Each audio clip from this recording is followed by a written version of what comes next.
My greatest design was never for a client, it was a meticulously crafted box of humiliation, and watching it detonate on my neighbor's front lawn was the most satisfying moment of my entire life.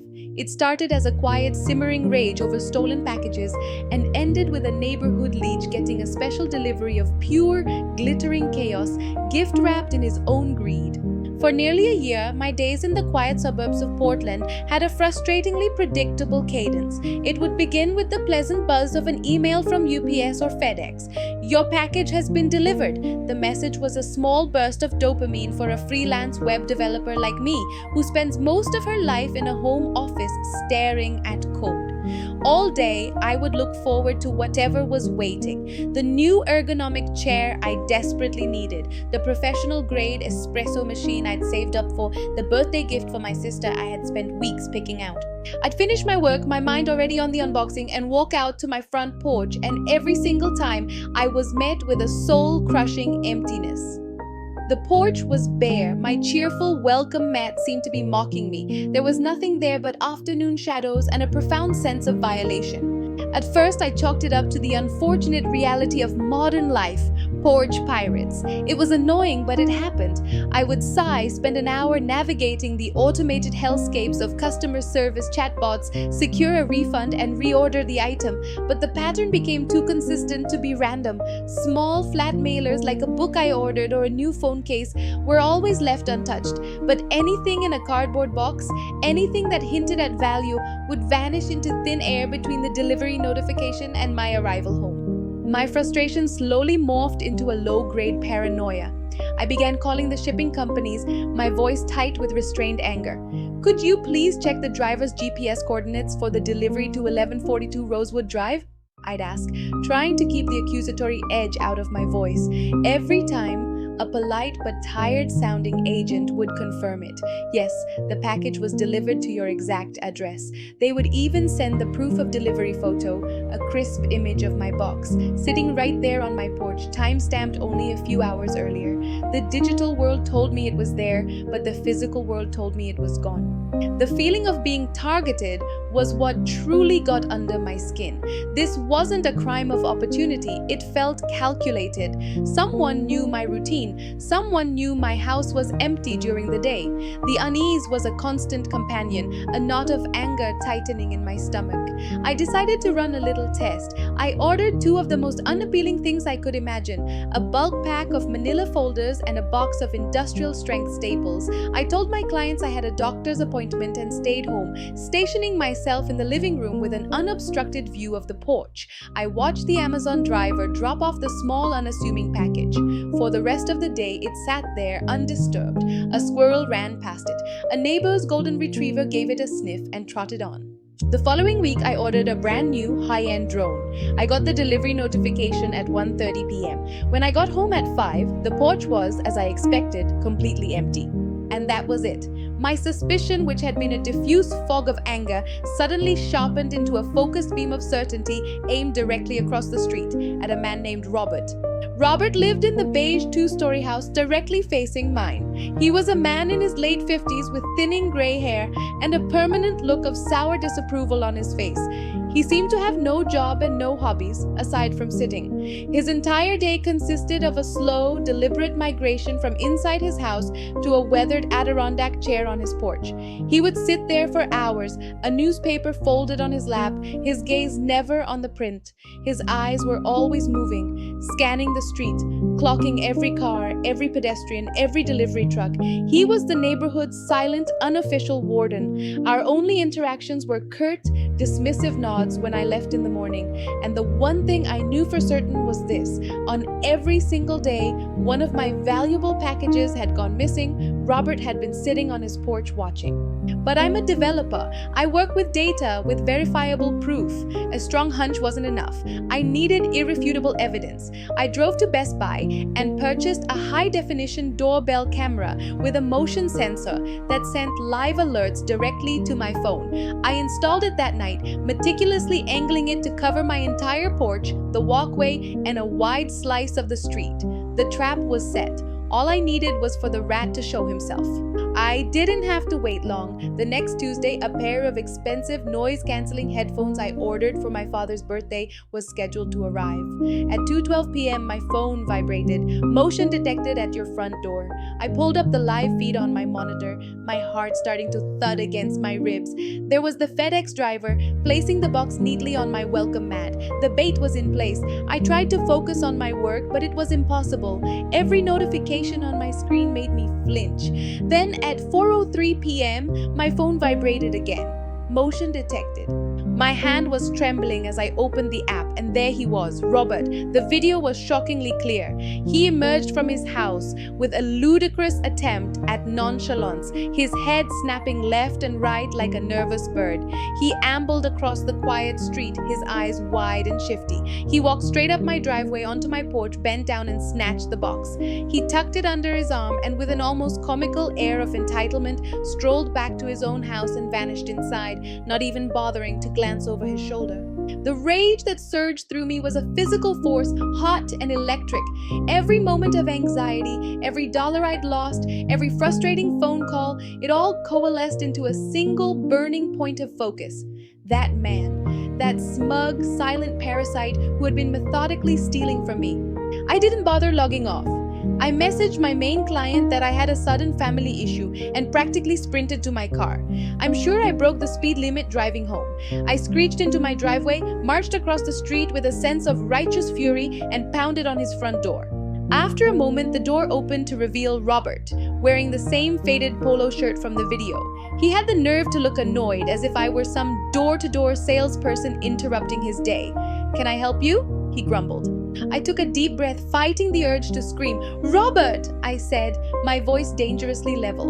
"I just installed a new security camera. I have a crystal clear video of you walking onto my property 20 minutes ago and taking my package. Give me back my headphones and we can pretend this never happened." He blinked, his face a perfect mask of confusion. He actually furrowed his brow.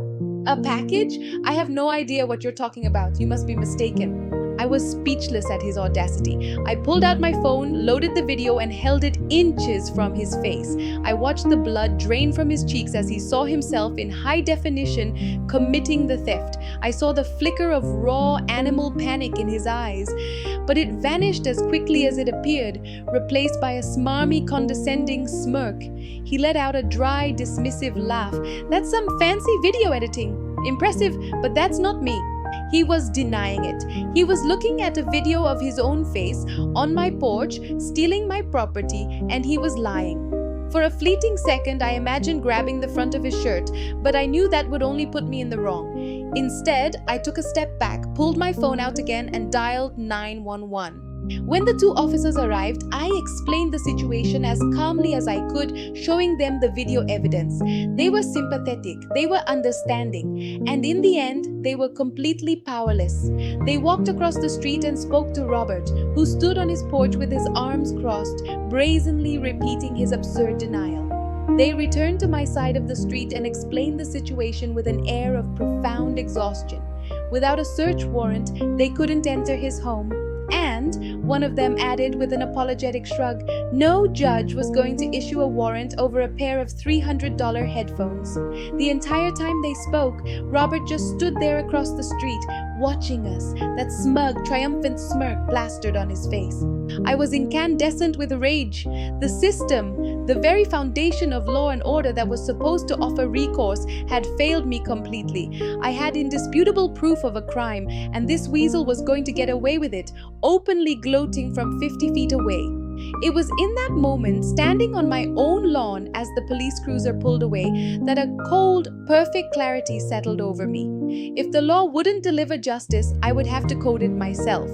My revenge couldn't just be about getting even. It had to be a public statement. It had to be a monument to his own greed and arrogance. The bait had to be something so enticing he couldn't possibly resist, and the trap had to be so perfectly engineered that he would curse the day he ever learned my address. The blueprint for his complete and utter humiliation began to form in my mind. First, the container. I went to a U-Haul store and bought their largest moving box, the one labeled for flat-screen televisions. I spent an evening designing and printing fake shipping labels and packing slips for an ultra high-end home theater system, a brand that would make any electronics enthusiast drool. I wanted him to believe he'd hit the mother lode. But the true artistry was in the payload. This was my masterpiece. I started with a foundation of pure, weaponized stench.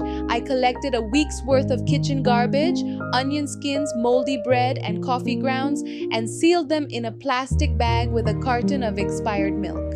I let this foul concoction marinate on my back deck in the blistering Texas heat for 2 full days. To this fragrant base, I added a generous portion of used cat litter from my 2 cats' litter boxes.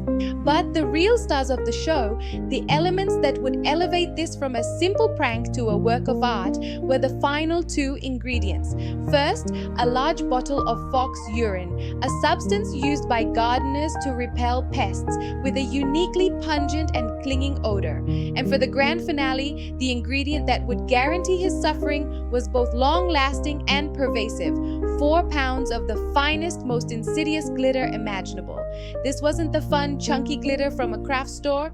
This was ultra-fine, 008 gauge, holographic silver glitter. It's a substance so invasive, it's known in crafting circles as the devil's dust. It gets everywhere. It embeds itself in fabric, in carpets, in the cracks of your floorboards, in your very skin. It never ever goes away. I engineered the delivery mechanism with the precision of a coder. I placed the bag of filth and glitter into a second, more delicate bag inside the box.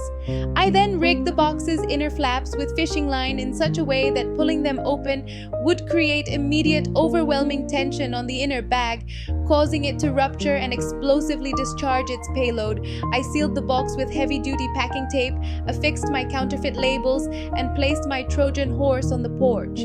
Then I went inside, poured a large glass of Cabernet, opened the live feed from my camera on my laptop, and waited. The wait was surprisingly short. Not even an hour after I'd set the stage, I saw Robert's front door creep open. He'd been watching. He performed his usual paranoid scan of the street, then scurried over to my porch.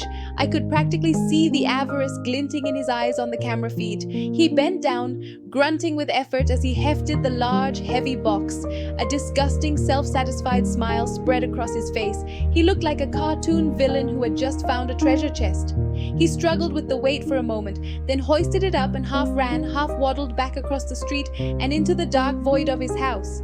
I leaned closer, my eyes glued to the screen, my heart pounding a triumphant rhythm. I couldn't see inside his house, but I didn't have to. Through my slightly open living room window, I heard the muffled tear of packing tape, followed by a beat of pregnant silence, and then a blood-curdling, guttural scream of pure, gagging horror echoed across the street. It was the most beautiful sound I had ever heard. It was followed by a chorus of wet, violent heaving, coughing, and a string of curse words that was truly breathtaking in its scope and creativity. Seconds later, his front door flew open and Robert stumbled onto his lawn, clawing at his face and clothes. He looked like a monster from a low-budget sci-fi movie. He was coated from head to toe in a shimmering, nightmarish film of silver glitter. Clumps of damp cat litter and rotting garbage were matted in his hair and stuck to his shirt. He was retching and gagging, desperately trying to wipe the shimmering pestilence off himself, an action which only served to grind it deeper into his skin and clothes. The smell hit me even from across the street. It was a physical assault, a foul wave of decay and ammonia so potent it made my own eyes water.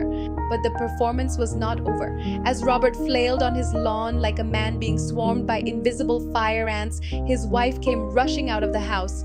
"Robert, what on earth is that smell?" she shrieked, her hand flying to her nose. She took 2 steps toward him, ran into the wall of stench, and recoiled as if she'd been physically struck. The commotion was a beacon for the rest of the neighborhood. Porch lights flickered on, curtains were drawn back. A small crowd of onlookers was gathering. Mr. Henderson from 3 doors down called out, "Everything all right over there, Robert?" In that moment of perfect, beautiful chaos, a glorious idea seized me. I calmly opened my own front door, stepped onto my porch, and surveyed the scene. Then, in a clear, loud voice that the entire block could hear, I called out, "Trouble with that delivery, Robert? Sometimes what's inside isn't what you were hoping for." A sudden, profound silence descended upon the street. You could almost hear the collective clicking of puzzle pieces falling into place in our neighbors' minds. Then, From down the block, a single sharp snort of laughter. It was followed by another, and then a ripple of chuckles, until the entire street was filled with the sound of unrestrained cathartic laughter. It was the sound of years of missing birthday gifts and unexplained disappearances finally being solved. Robert, the package thief, the neighborhood creep, stood frozen in the middle of his lawn, a reeking, sparkling pariah, as the very community he had preyed upon pointed and laughed. The public humiliation was only the beginning. The glitter, as I had planned, was a relentless curse. For weeks you could see him faintly shimmering in the sunlight, a sad, sparkly ghost. The smell was even worse. It had permeated his house, his car, his clothes. I heard through the neighborhood grapevine that his wife had moved into the guest room and was openly talking to her friends about leaving him. The notoriously slow-moving homeowners association was suddenly galvanized into action by a flood of complaints about the persistent, noxious odor and environmental hazard emanating from his property. A formal warning of impending fines was soon taped to his front door. But I knew men like Robert. Humiliation and a bad smell might not be enough to drive him away. He needed one final, decisive push to complete his exile. I had one last tool in my developer's kit, one that would make his private shame a permanent public record. I spent the next evening not debugging code but compiling the evidence for his final downfall. I created a video montage, a greatest hits of his criminal career. I gathered every clip my camera had captured. Robert stealing my headphones, Robert stealing the drone, Robert stealing a set of cookware from the week before, clip after damning clip of him on different days in different outfits performing the same pathetic criminal act. I uploaded the 4-minute video to our neighborhood's private Facebook group. I gave it a simple, devastating title, a public service announcement for Rosewood Drive residents regarding package thefts. The result was a digital firestorm. Within an hour, the post had exploded. "That's the man who stole my son's new gaming system. I knew it! My mother's medication was taken from our porch last month. That monster took the anniversary gift I ordered for my husband. It turned out I wasn't his only target. I was just the one who finally built the case against him. He had been looting the entire street for years, counting on everyone assuming it was random. Now, his name, his face, and his address were linked to every single one of those losses. And of course, his wife was in the Facebook group. She saw the video. She saw the dozens of furious comments from her own neighbors. I don't know the exact conversation that took place inside that reeking, glitter-bombed house that night, but the sounds of furious shouting, followed by the unmistakable crash of something heavy breaking against a wall, painted a fairly vivid picture. The next morning, I watched from my window as his wife dragged 2 large suitcases to her car, threw them in the trunk, and sped out of the driveway without a single backward glance, leaving Robert standing alone on the curb, looking utterly and completely defeated. The final blow was delivered a few days later by a woman in a sharp business suit. It turned out Robert was only renting. The homeowner, who lived out of state, had been inundated with angry calls from the HOA, furious emails from neighbors, and had finally been sent the link to the video of her tenant's activities. The permanent foul-smelling, glitter-infused damage to her property was the last straw. A week later, a formal eviction notice was taped to Robert's front door. Over the next 2 weeks, I watched as he sullenly packed his life into cardboard boxes. He moved slowly, his shoulders slumped, his face still occasionally catching the light with the faint, ghostly shimmer of silver. He never once looked my way. The day the moving truck finally pulled away, a palpable sense of relief washed over the neighborhood. That evening, for the first time in a long time, the street was alive with people strolling and chatting, the air feeling cleaner in every sense of the word. My packages started arriving safely again, waiting patiently on my porch like they were supposed to. Justice hadn't just been served, it had been designed, debugged, and perfectly executed. And as I stood on my porch that evening, enjoying the newfound peace, I couldn't help but smile. Robert had finally received a special delivery that was made just for him. And I have to say, the look on his face when he opened it was worth more than anything he ever stole.